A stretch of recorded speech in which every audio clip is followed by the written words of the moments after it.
have dedicated myself to 3 videos each week. Well, you guys know that I shoot more like, 58 times that, but I've dedicated myself to my top 25 every week.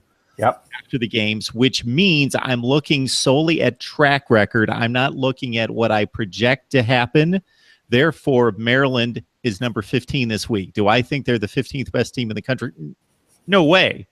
But based on what they did this past week, there's only one game in the books. I have them at number 15. I expect them to plummet.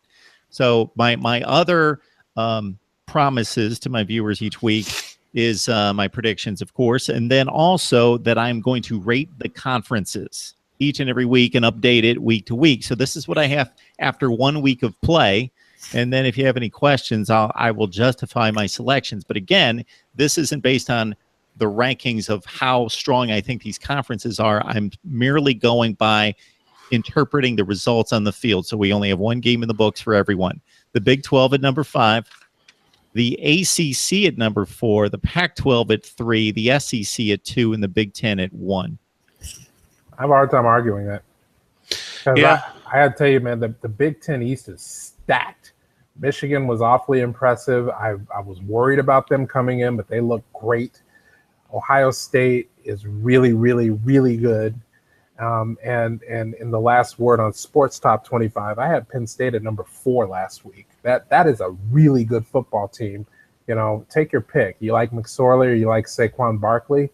I could argue for either of them as the best player in the country this year. And right now, I think Barkley is as good as anybody. If I could start a college team this season with one player, he'd probably be the guy.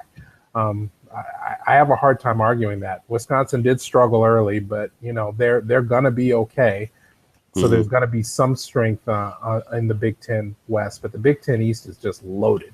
Now, again, just to clarify, that doesn't mean I believe that the Big Ten is the best conference top to bottom. I just believe that they played the best football in week 1. Only 2 losses, and consider these 2 losses.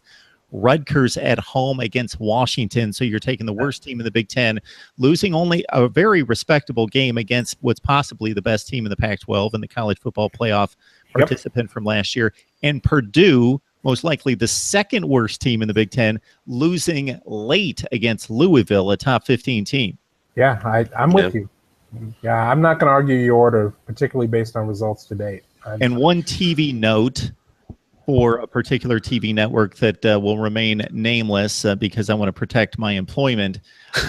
Just want to clue them into one thing. When they're making comparisons between conferences, you don't include the Ohio State-Indiana game as 1 win and 1 loss for the Big Ten when you're comparing them against the other leagues. No, you put up the record of the games against each other. Good point. Because they can't win both of those, just like USC and Stanford this week. Good point. Somebody has to lose.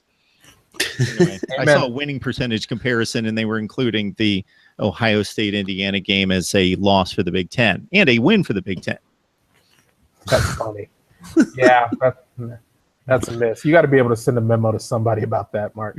Please straighten that out. Oh, I've done it in the past, believe me. I do believe you. Donald King from Last Word on College Football. Nick Dempsey, you can join him on Conquest Chronicles covering USC football for SB Nation, and also Saturdays with Nick.